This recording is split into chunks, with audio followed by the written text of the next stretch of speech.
Hi, I'm Susan Bĺàin. I'm back here with Teresa Whitmore. We're having a great conversation about volunteering, the Mama T factor, local and international real estate.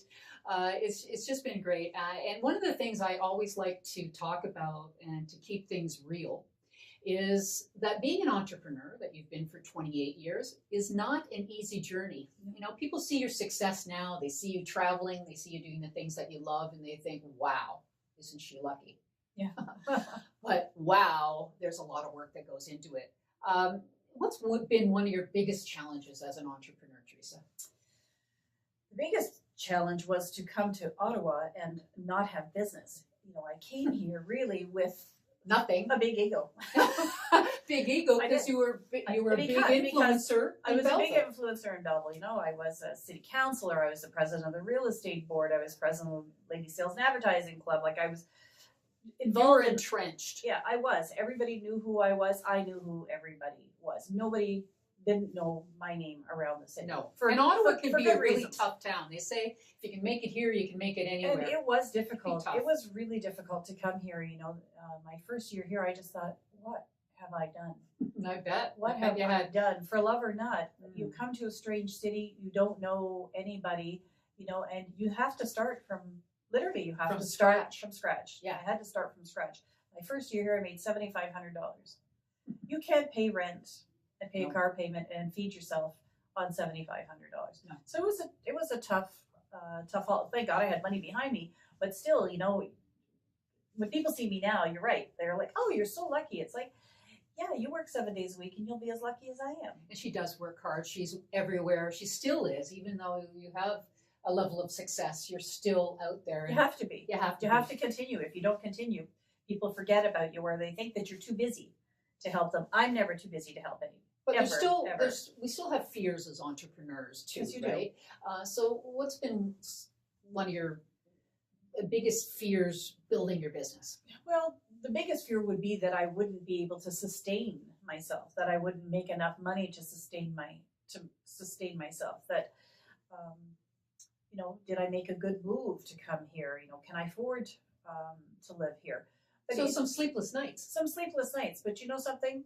I hired a professional coach who keeps my toes to the fire. Yeah. And keeps you accountable. Keeps me accountable, accepts no excuses, no whatever. If she says to me, you are to do these things when she calls me, which she will tomorrow, and say to me, did you do the things I told you to do? Like, there's no point in me paying for a professional coach if I'm not going to do what the coach I'm a big fan of coaches and mentors. They really help you stay on track, especially when you're self-employed. You need that. Yeah. You need that. It doesn't matter how much you know. You think that you know everything about the business, but in fact, when you talk to somebody else, like, I work for such a great organization here. I got to tell you, these guys are like in their 30s. I could be mother to everybody who owns you are this company. To everybody. But I could be the mother to these guys because they're all in their 30s.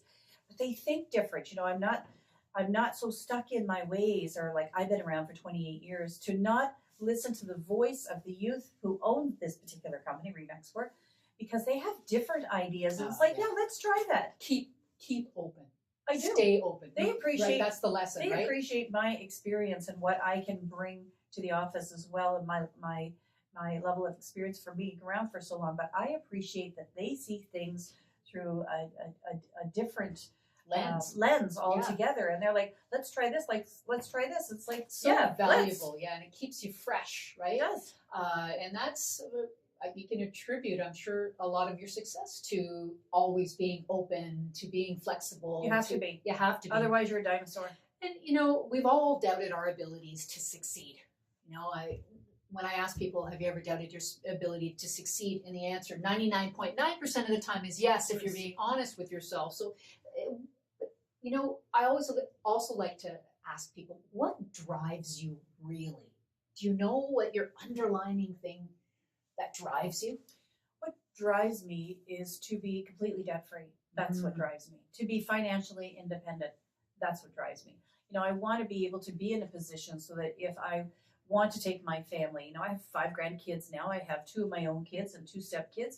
If I want to take a vacation and I want to take my grandchildren with me, or I want to take my children with me, whatever, I'm able to do that without going, okay, Can I I make it gotta pay the work? phone And- bill this yeah. week, or I have to do something else. I know that I can just say, come on, guys, let's take off, That's and freedom. make memories. That's freedom.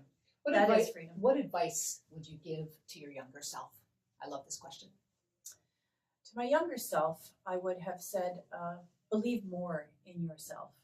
I have learned that I have incredible strength. I have such a desire to succeed. When you're younger, you don't know all of that yet. I wish I had known all of this stuff 30 years ago, Sure. And I But you impart can't that. possibly. And you can't possibly, but I impart that with younger people now, with people that I mentor or I talk to. It's like, you have to believe in yourself. I do believe in myself. I believe in myself because I know that I'm a good person, and I know that I give back. And from your own experience and your own failures, That's right. right? That you can. You just get up. You just get back You just up get again, up. right? I love the saying. It's a smart person learns from their mistakes, but an even smarter person learns from other people's mistakes. That's right. So wisdom. That's true wisdom. It's true. I've got some rapid fire questions. Just as we're wrapping up this video, we're taking a little longer in this vignette, but are you ready? I'm ready. Rapid fire. What you always wanted to know about Teresa Whitmore, but didn't. You'll love. Okay. Rapid fire. Okay. Who's your favorite superhero? My favorite superhero was my dad. Love that. He sounds like he was an incredible man. He was an incredible guy. Favorite indulgence? Traveling. I want to see the world. Someone you admire? I admire Michelle Obama. Yeah. And you're reading her book right now. I am reading her book. Becoming, right? Yes. What's your favorite thing to do? Your favorite hobby? traveling? Travel again. We see a pattern here. Travel. Favorite movie or book? Movie recently you saw? Oh, well, actually, last night again, I watched for the second time A Star is Born with Lady Oh. Gaga and Brad Cooper, and cried all over again like I did in the movie theater like a little kid. Great movie. But the Queen movie just Bohemian was Rhapsody. so amazing. Yeah. The guy was such a great actor. It was Oh. such, they're from my youth. So when I'm watching it, it just takes me back to high school. Like they're my age. And it's like, it was an amazing story. I learned stuff about him that I had no idea. We enjoyed the movie So too, good. and the music was incredible. And you're also reading that you were a badass, how to stop doubting your greatness and start living an awesome life.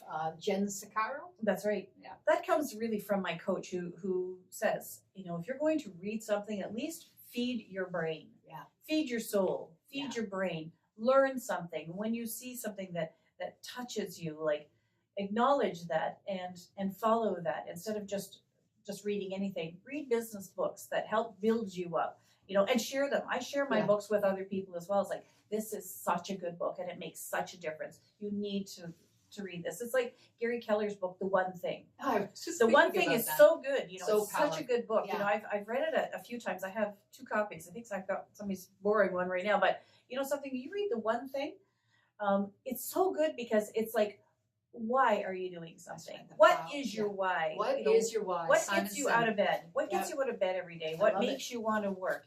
I want to travel. I want to be debt free. That's motivation enough for me to get out of bed every Keeps day you on and do what I track. do. It does. So Keeps me inspiring. focused. Which is why I love doing these vignettes and learning about people's stories. And I really appreciate you taking the time and sharing. And pleasure. hopefully we've inspired some people who are watching today. And if you want to learn more about Teresa Whitmore, look her up. She's on social media. Everywhere. Everywhere. On social media. Facebook, Instagram. We'll put some things here at the bottom of the video so you know how to look her up. And just one last thing, one thing that always makes you smile. Spending time with my grandchildren and my new little puppy Oscar. Your I furry baby. adore him. Aw. I just adore him. Well, Teresa Whitmore, it's been a pleasure. Thank you. I've known you for the whole time you've been in Ottawa, 12 years, and this has been very enjoyable for me to learn more about you, and you continue to inspire me, so thanks Thanks for very the much. opportunity. Appreciate it. Thanks for tuning in. Bye for now. Thank you.